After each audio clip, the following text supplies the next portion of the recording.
Baik, selamat siang. Kembali bersama saya Yula Manove dalam podcast Timex Forum. Timex Forum hari ini menghadirkan seorang tokoh muda yang luar biasa yang tentunya akan menginspirasi kita dalam kehidupan, pergaulan, kerja. Karena buat kami, ketika kami menghadirkan sosok ini, beliau tentunya akan menginspirasi. Tokoh muda yang hadir hari ini adalah alumni SMA Kristen Kupang, Unkris Kupang, dan ia mengambil masternya di Unika. Mari kita sapa tamu Timex Forum hari ini. Selamat siang, Bung Erens. Selamat siang, Bung Yula. Selamat siang, podcast Forum Timex. Selamat baku dapa lai. Terima kasih sudah hadir di Timex Forum. Sama-sama, Bung Yula. Mungkin sedikit perkenalkan Bung Erens ini, kesibukan hari ini sampai dengan saat ini apa nih? Beta lihat sibuk sekali ini. Baik, Pak Yula ya. Pak Yula, ya. Bung Kakak Yula boleh lah. Kakak lebih aman. Iya. Ya. Begini kakak, sekarang ini memang sibuknya yaitu paling sangat sibuk adalah membidangi bidang ekonomi di Klasis Kota Kupang. Klasis Kota Kebetulan Kupang. saya majelis terpilih, anggota majelis terpilih Klasis Kota Kupang. Sekarang lagi sibuk pemberdayaan ekonomi jemaat. Iya, khususnya di Klasis Kota Kupang. Terus juga ada persiapan untuk mau berbisnis baru. Bisnis baru ya? Iya. Luar biasa Berbisnis baru. Tentunya Oke. bisnis ini kan perlu, dan ada kegiatan-kegiatan organisasi yang sementara dijalankan lagi. Oh, Iya. ternyata Pak Erens ini mulai akan masuk dalam dunia usaha baru. Sebenarnya bisnis sudah berjalan. Cukup banyak Banyak ya. Oke. Hanya ini mau coba yang ada hal baru yang sudah ditemukan. Keren nih, keren. Kota Kupang akan menunggu apa yang akan diberikan oleh Bung Erens dalam waktu dekat ya. Iya. Iya. Bung Erens bisa sedikit kasih tahu kita organisasi-organisasi yang selama ini ditekuni, dijalani sampai dengan saat ini tuh apa-apa saja, lalu pengalaman berorganisasi seperti apa? Iya. Silakan. Baik, terima kasih. Bicara organisasi ini kan sebenarnya sudah sangat banyak sekali. Nah, teman-teman pemuda, bahkan yang orang tua juga sudah tahu kesibukan saya dalam organisasi. Yang pertama adalah memberi diri untuk berkarya dalam organisasi. Tentunya memberi diri ini kan ada nilai penting yang kita dapatkan, yaitu membentuk karakter kita. Bagaimana kita bisa mengelola satu organisasi dengan baik. Jadi yang khusus untuk gereja, saya pernah ketua pemuda Gemit Shalom kurang lebih 10 tahun, Shalom Airnona. Terus komisi pemuda di Shalom Airnona kurang lebih 5 tahun. Terus ketua pemuda Gemit Klasis Kota Kupang. Klasis Kota Kupang kemarin kurang lebih 8 sampai 10 tahun ya. Nah, karena ada sedikit pandemi, kita geser pada 2021 baru kita selesaikan. Terus sekarang ini baru terpilih lagi di Ketua Pemuda Gemit, Ketua Pemuda Sinode Gemit. Kemarin kebetulan dipilih dalam Muspel ke-7 Pemuda Gemit di Rote Barat. Kemarin Klasis Muspel Rote ya, iya. di Nembrala kalau Di tidak salah ya, Nembrala. Pak Erens. Iya. Wow, luar biasa ya. Terus di organisasi, masih ada di organisasi Kristen. Itu saya pimpin Forum Pemuda Gereja-Gereja Kristen. Itu ada denominasi juga di dalam. Kurang lebih sudah 10 Forum Komunikasi Pemuda Gereja Kristen. Itu Kementerian Agama punya. Dari Kementerian Agama. Iya, Kementerian. Dan itu yang ada di dalam gereja ya, organisasi gereja. Iya, seluruh gereja, denominasi semua. juga masuk. Iya. Siap. Minus Katolik. Ya, Katolik punya ada sendiri. Siap. Jadi itu yang sampai sekarang masih. Terus kalau organisasi mungkin organisasi sayap sedikit bermain di politik. Kalau saya salah di DPD Banteng Muda ya. Ketua DPD Banteng Muda Provinsi Nusa Tenggara Timur. sudah pengurus KNPI provinsi sudah berapa periode. Ya. Tapi saya terakhir itu di wakil ketua MPI KNPI provinsi NTT. Terus sekarang juga ada tugas baru lagi di wakil ketua Putra Putri Polri. Polri. Oh, KBP 3 Polri. KBP 3 Polri. Ini tanggung Jadi, jawab padat ya. Padat sekali. Padat, ya. Terus ada satu lagi di bidang seni. Kebetulan hobi. Saya itu ketua Papri. Pabrik Kota Kupang. Kota Kupang ya. Persatuan Artis dan Pencipta Lagu. Memang Kota beta Kupang. paling Papri. dengar Kak Erens menyanyi di gereja, Bung Erens menyanyi di beberapa ini. Ya dasarnya sebenarnya itu di olahraga. Tapi olahraga dulu pengen juga di sepak bola tapi tidak kesampaian. Tetapi pernah jadi pengurus apalagi taekwondo provinsi. Ya, pernah. Jadi begitu banyak organisasi yang saya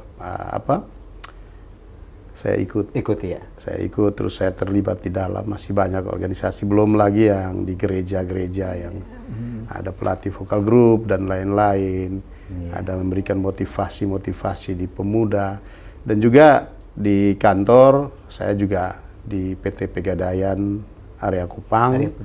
Terus ada dengan beberapa bisnis yang pernah dibangun, ada warkop, ada apalagi sembako, ada koperasi, ada rencar. Sekarang yang masih jalan lagi ada yang mungkin teman-teman muda tahu batampias.id, itu saya dengan anak saya yang kelola ya, batampias.id. Itu tentang karya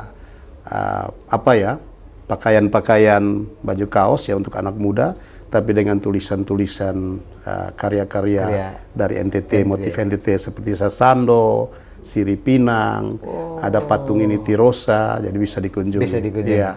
Terus yang di website saya ada di Blogger, Ernst Blegur, terus ada Instagram saya juga, Mas Ernst Blegur. Terus saya juga punya YouTube saya NTT 5 Menit, itu adalah inspirasi, karya-karya inspirasi. Memang baru 5 production, tapi saya percaya itu akan berdampak untuk orang banyak. Ya, itu yang NTT 5 menit.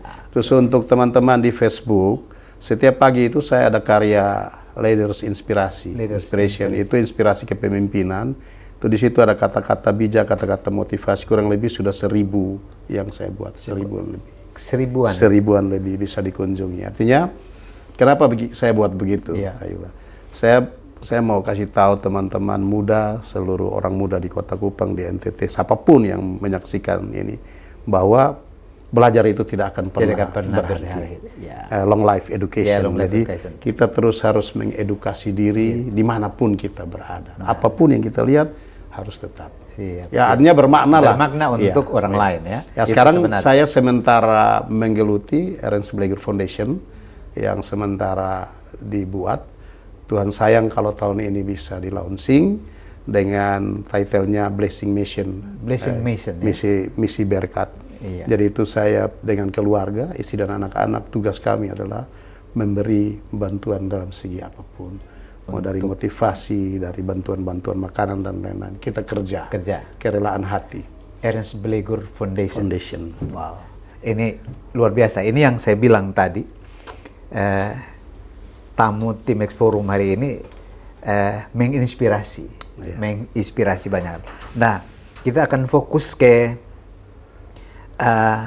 terpilihnya Bung Ernst menjadi Ketua Pemuda Sinode Gemit 2024-2027 yang tadi sudah disampaikan dipilih dalam Muspel 7 di Rote Barat Laut, tepatnya di Nemrala. Rote Barat ya, di Rote Barat. Nah, ini ketika mendapat kepercayaan sebagai Ketua Pemuda Sinode Gemit ini, tentunya setelah dipilih dan menerima itu, ada action yang harus mulai menjadi fokus ya, menjadi fokus untuk dilaksanakan dalam priorisasi kepemimpinan Pak Ernst, Abang atau Bung Ernst dengan teman-teman. Mungkin silakan bisa disampaikan apa nih yang menjadi paling menjadi program atau unggulan dalam. Ya. kepimpinan ini. Iya, terima kasih Kak Yula. Yang pertama ini kan saya bukan orang baru di Pemuda Gemit. Ya. Sudah cukup kurang lebih 25 tahun saya di pengurus Pemuda Gemit. Walaupun dari di gereja naik ke klasis dan pernah menjadi pengurus Pemuda Gemit 2 periode pada saat Bung David Raja. Iya. Jadi sebenarnya mengurus pemuda ini saya mau bilang dulu pada Kak Yula, memang usia kami tidak muda lagi. Usia kami tidak muda. Tapi berbicara soal muda, siapapun boleh berbicara soal muda. Keren. Dan orang muda ini kan dia berpotensinya memberikan kontribusi. Yang menarik. Harus kita berpikir. Nah, pertanyaan saya yang paling mendasar gini, banyak orang yang berpikir soal usia. Tetapi saya mau bilang bahwa kehidupan manusia itu dia tidak diukur dari seberapa lama dia hidup. Ya. Tetapi seberapa berkualitas ketika dia hidup. Itu yang paling penting dulu Kak Yula sebelum. Sehingga kalau usia saya masih berkualitas, kenapa tidak? Nah, pertanyaan saya, apakah teman-teman muda ketika masa muda itu berkualitas? Tidak. Ini pertanyaan yang menarik untuk dikelola. Ya, ketika saya diberikan mandat sebagai ketua, ingat ketua itu bukan satu-satu. Tetapi saya mau masuk dan bergaul dalam sistem. Kan untuk merubah sesuatu harus masuk dalam sistem dulu.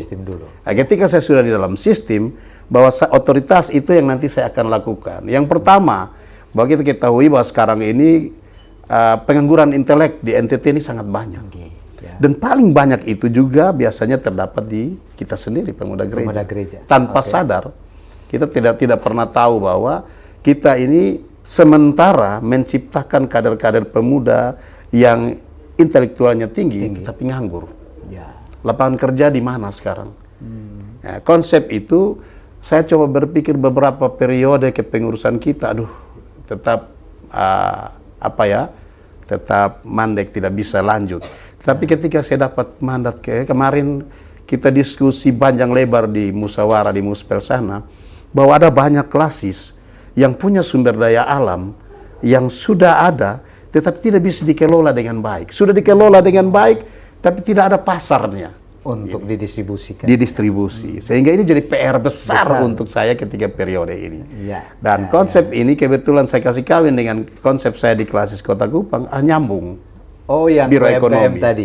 Nyambung. Siap. Jadi saya bertujuan begini Pak Yula, sederhana sekali. Saya kemarin saya bilang Bapak Ketua, kalau kasih saya gedung Ketua Sinode ya? Oke.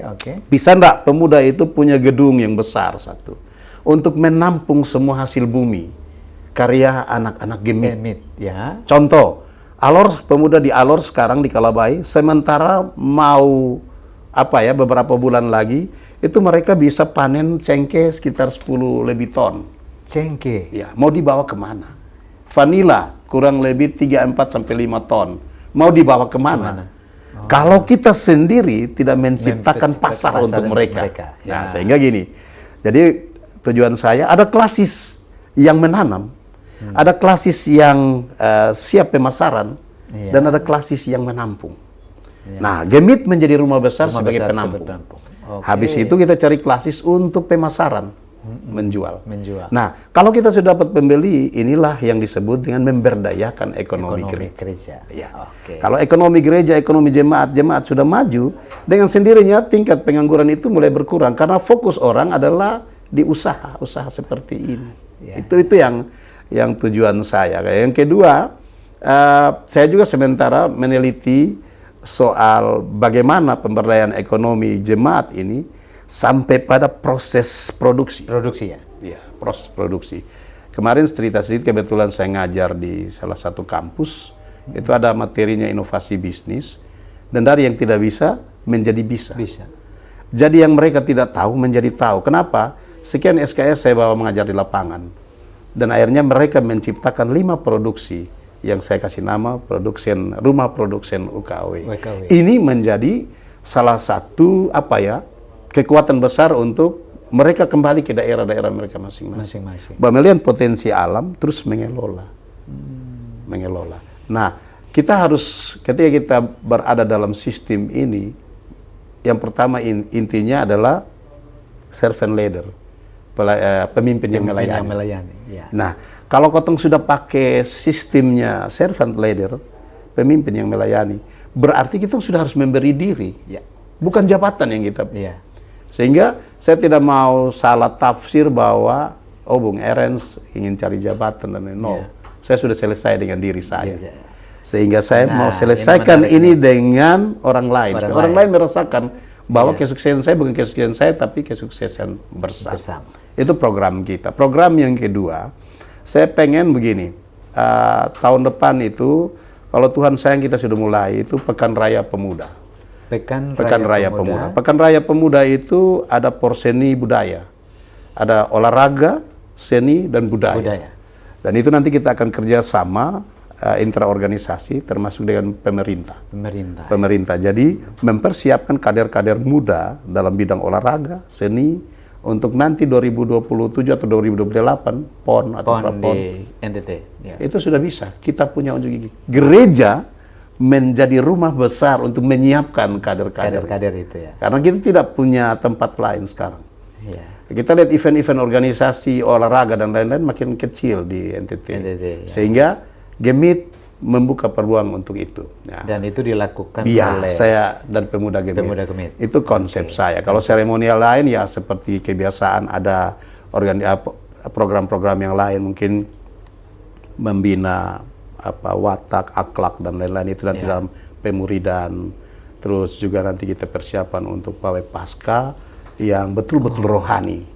Jadi kita nanti akan kerjasama dengan semua lintas agama. Dan juga saya juga mau bahwa pasca itu bermakna betul-betul. Nah ini nih Bung Erens bicara tentang pawai pasca. Itu sudah menjadi kalender tetap. Ciri NTT. Karena kita disebut provinsi tinggi toleransi.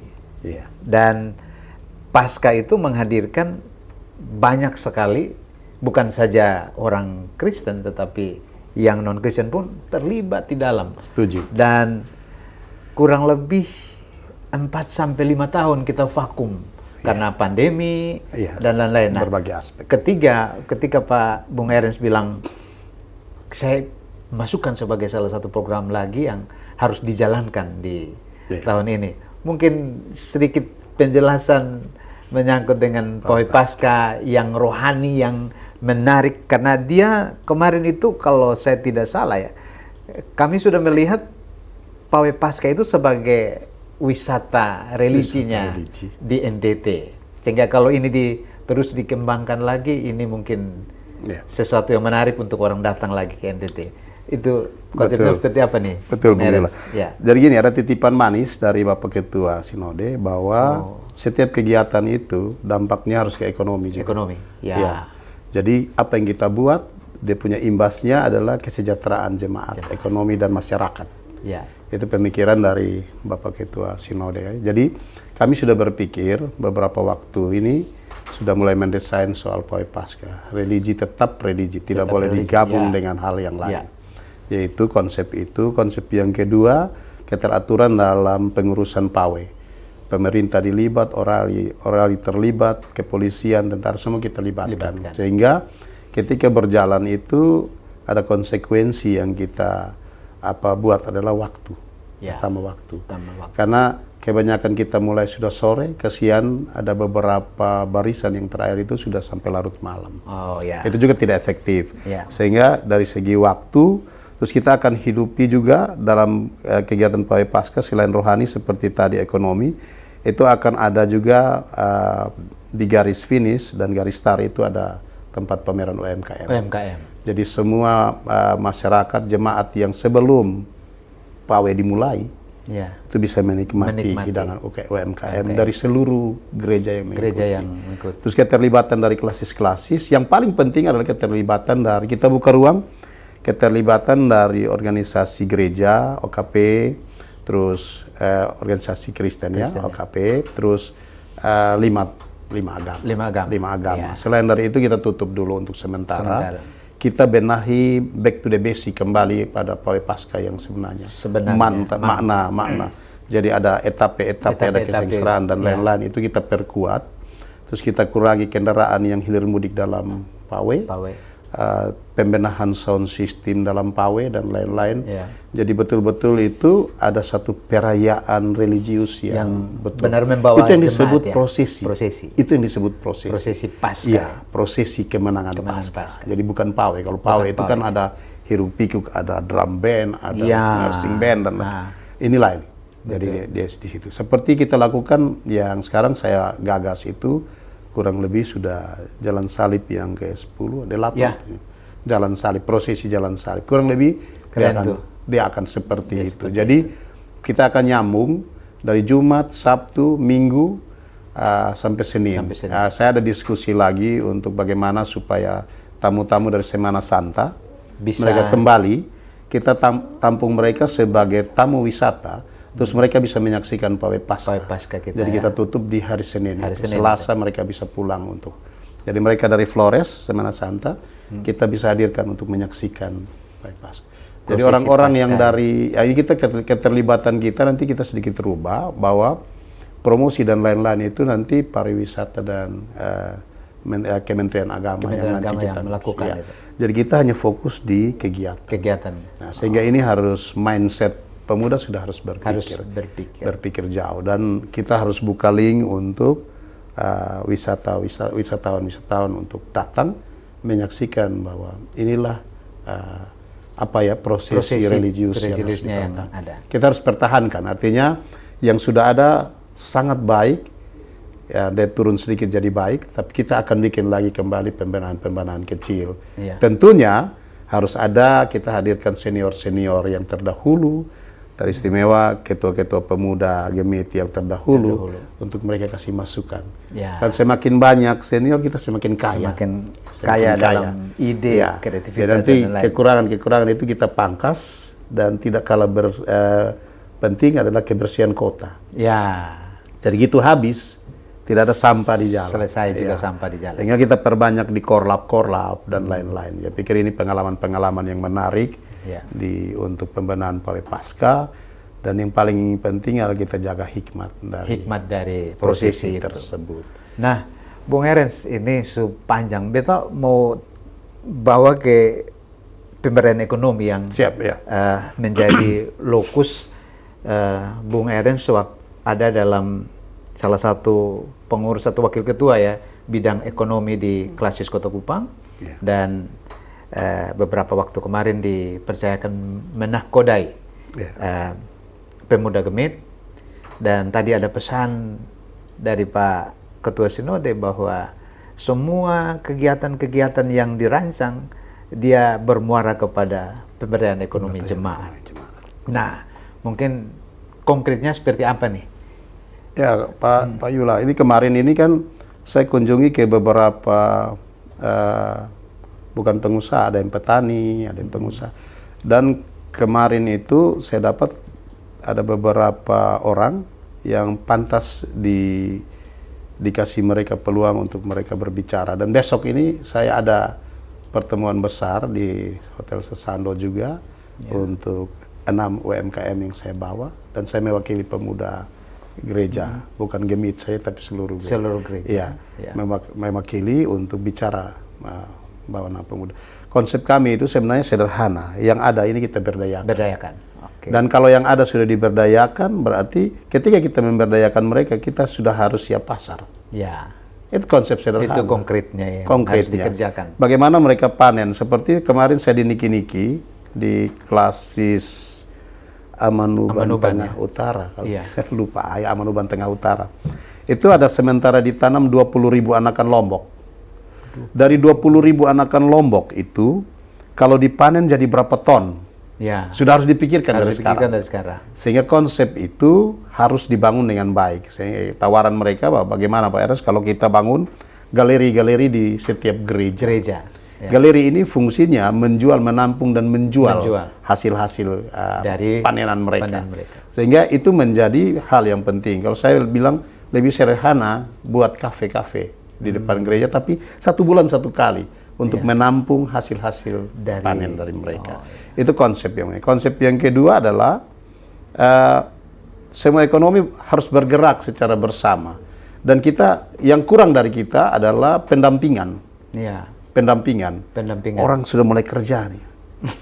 Contoh, anak-anak sudah mulai bikin, orang tua kasih modal 5 juta saja dia sudah bikin cuci motor. Cuci motor, ya. Siapa yang mau mendampingi mereka? Ya. Padahal di cuci motor bisa ganti oli, bisa ganti busi, bisa perbaiki kerusakan yang lain. Tapi ada kurangnya pengalaman dari itu. Ya.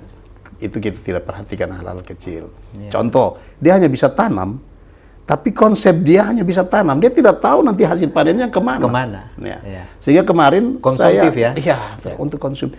Kemarin saya lihat, ini kita harus tanam, coba. Tanamnya berapa? Saya coba 1.000 anakan. 1.000 anakan lombok. Dari 1.000 anakan lombok itu kita cari tahu berapa polybag dia menghasilkan 1 kilo. Nah, kalau sekian polybag dia menghasilkan 1 kilo, berarti satu jemaat. Misalnya kalau satu demo butuh 2 kilo, dia cukup tanam sekian polybag. Ya. Gereja menyiapkan itu. Pemuda, orang tua semua menanam di lingkungan mereka. Masing-masing. Hasil panenannya kita ambil. Nanti ada tim yang memproduksi di gereja. Bisa jadi luat, bisa jadi lombok yang aneka rasa. Ini saya lakukan di Unkris. Dan itu jadi gitu. Dan ini bukan hanya sekedar konsep, Sudah tapi langsung, sudah jalan. sudah jalan. Oke, Konsepnya Bung sudah Ernest, jalan. mantap nih.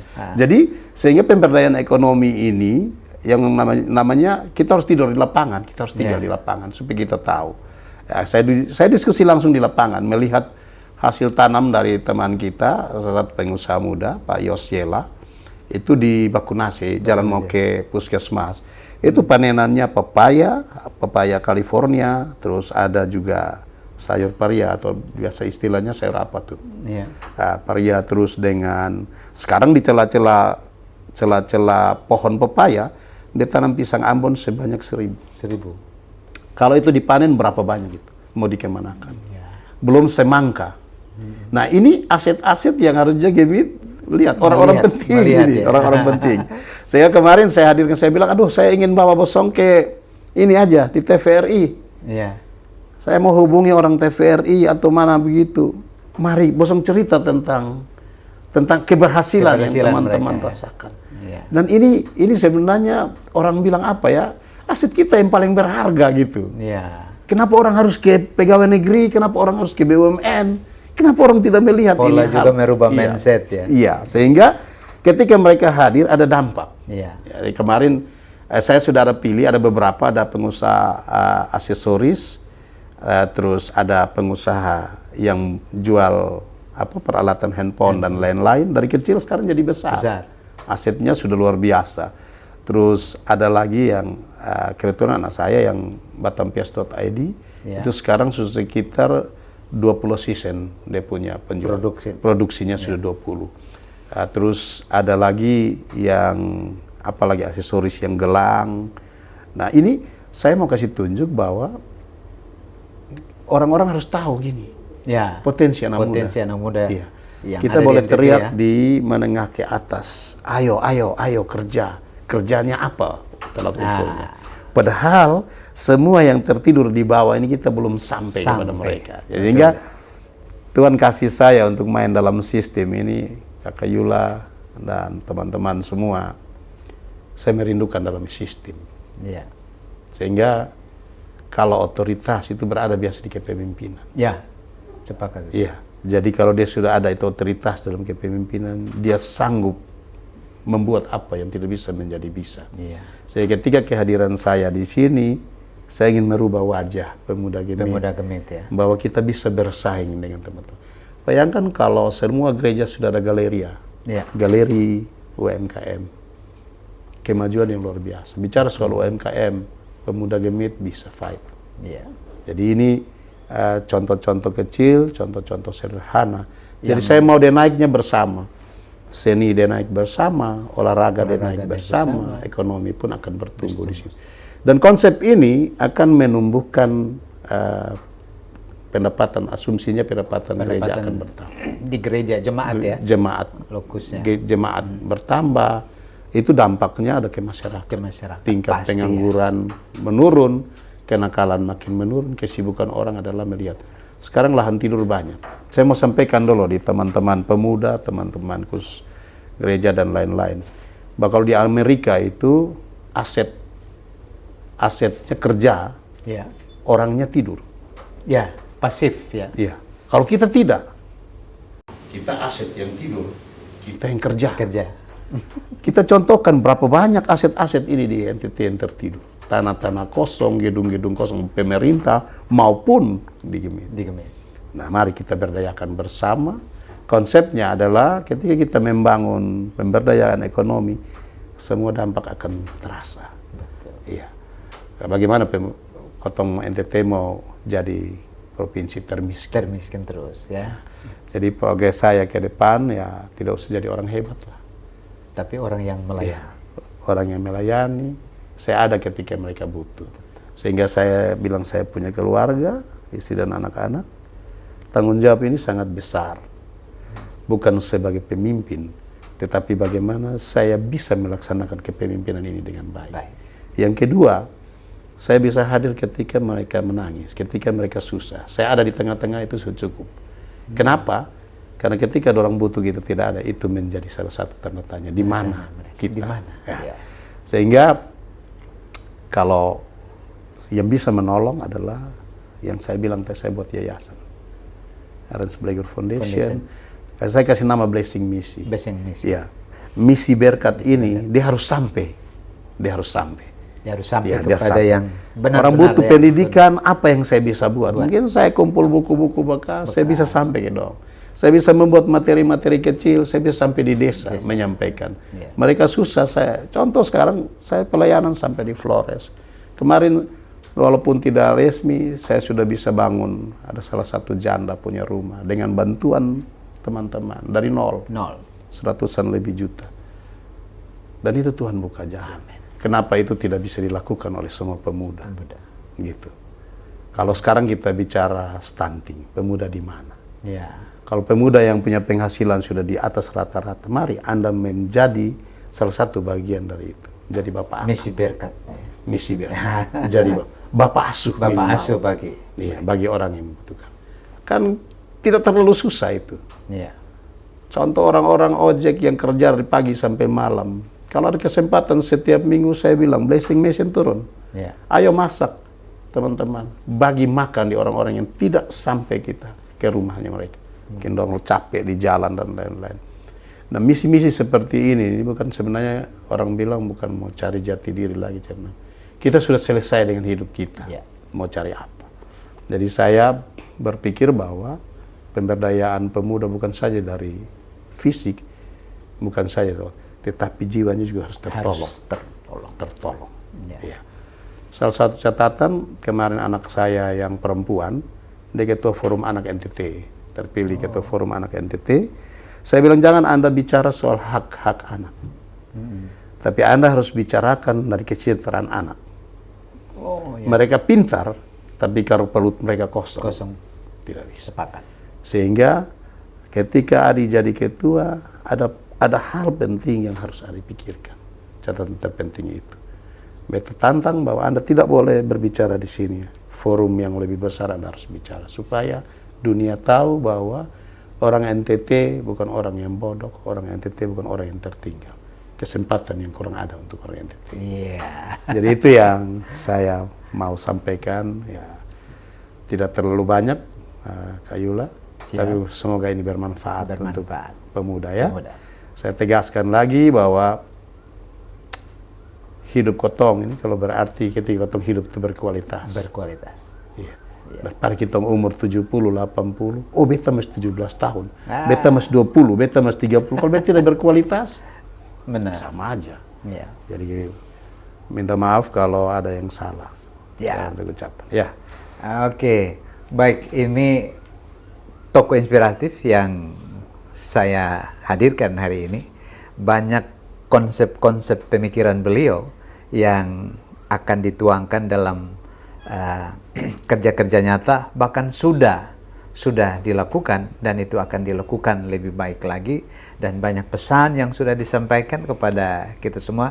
Semoga apa yang disampaikan menjadi inspiratif bahwa pemuda Gemit akan lokus dan fokus kepada pemberdayaan ekonomi, dan orang mau hidup berkualitas pasti akan mendapat kemurahan Tuhan. Amin. Amin. Terima kasih tim X Forum.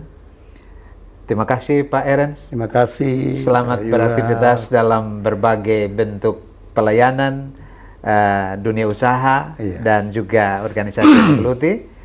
Tuhan berkati dan salam hormat untuk keluarga. Sola Scriptura Verbum Dei. Verbum Dei. Iya.